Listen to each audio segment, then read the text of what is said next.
France Inter. Bonjour José-Manuel Lamarque. Bonjour Mathilde Munoz. L'Ifremer est aujourd'hui au cœur de vos chroniques littorales. L'Ifremer, l'Institut français de recherche et d'exploitation de la mer, en compagnie de son directeur aujourd'hui, François Houllier. C'est rare parce que François Houllier, il est par Mons et par vous, mais c'est bien de l'avoir avec nous. François Houllier, aujourd'hui, le sujet pour vous, c'est le renouvellement de la flotte de l'Ifremer. Vous avez combien de bateaux en ce moment? Alors à l'Ifremer, on a aujourd'hui une dizaine de bateaux. C'est important de comprendre qu'on a des bateaux qui vont sur tous les océans. Certains sont assez connus, le Marion Dufresne. Le Marion Dufresne, les TAF, les terres australes antarctiques propriété françaises. des TAF, mais qui est utilisé pendant les 2 tiers du temps par l'Ifremer, qui est basé dans l'océan Indien. Il y a il y a la Talente et il y a le Thalassa, qui sont des navires tous océans. Des bateaux océanographiques. C'est des bateaux de recherche, c'est des bateaux sur lesquels il y a des laboratoires. Donc ce sont des vrais bateaux pour la science. Il y a à peu près 1500, 1800 scientifiques qui montent à bord des navires océanographiques chaque année. Et puis après, on a des bateaux un peu plus petits, dont l'un est basé dans le Pacifique, qui est l'Antea, qui sont à nouveau des bateaux océanographiques, mais qui sont de moindre taille.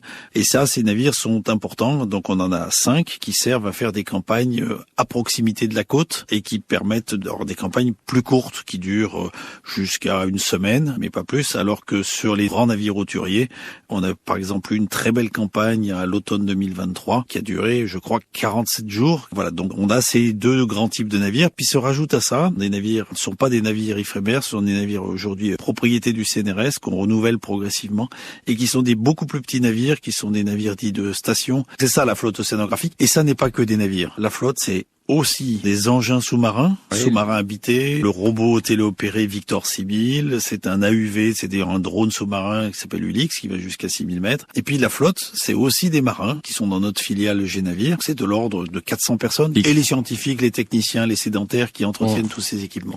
Seulement là, François Houllier, vous pensez au renouvellement de la flotte. Avec 4 sujets à l'agenda. Un sujet transverse, c'est comment est-ce qu'on décarbone. Puis 3 autres questions qui étaient quand même importantes. Il y en a une qui était, c'est quoi la science de demain? Et donc, quels seront les besoins des chercheurs? Ils nous ont dit, on aura de plus en plus besoin de campagnes pluridisciplinaires. Il faut des navires assez grands pour pouvoir faire ce type de campagne. C'était, quelles sont les technologies de demain? On voit par exemple monter le numérique. On voit aussi monter tout ce qui est drone autonome. Et puis le troisième sujet, qui va d'ailleurs avec la question de la décarbonation, c'était celui des partenariats. Comment on va travailler avec les terres australes et antarctiques françaises, avec la marine nationale, mais aussi à l'étranger avec nos homologues allemands, norvégiens, pour utiliser leurs navires quand ils sont mieux positionnés que les nôtres, et comment réciproquement ils peuvent utiliser nos navires pour les mêmes raisons. Combien de navires pensez-vous renouveler? Alors on a aujourd'hui 2 navires. L'un est en construction, un navire semi-hauturier ou régional pour la Manche et l'Atlantique. On a un deuxième navire qui va venir en construction et qui sera un navire à double fin, puisqu'il passera une partie de son temps, 2 tiers à 3 quarts de son temps dans le Pacifique Ouest et un quart de son temps dans l'océan Austral. Donc ce sera la première fois qu'on aura un navire à capacité glace à l'Ifremer. Et puis devant nous, après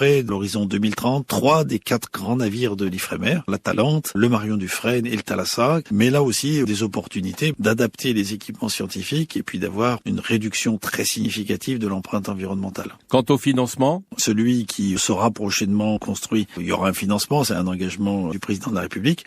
En revanche, les 3 navires que j'évoquais tout à l'heure, plus un navire côtier qu'on doit par ailleurs aussi remplacer à l'horizon donc 2035. Pour l'instant, la question est à la fois de bien spécifier nos attentes, nos besoins, bien spécifier ces navires, mais aussi de rechercher les financements qui conviennent, parce que là, on est sur des investissements qui sont très importants. Un navire hauturier, tous océans comme la Talente, l'ordre de grandeur, c'est la centaine de millions d'euros, donc un véritable défi. Merci à vous. Un site internet, François Houllier, pour l'Ifremer, ifremer.fr. Et pour ses 40 ans, l'Ifremer organise une journée portes ouvertes le samedi 1er juin sur son site à Plouzané, près de Brest, dans le Finistère. À demain, Mathilde Munoz. À demain, José-Manuel Lamarque.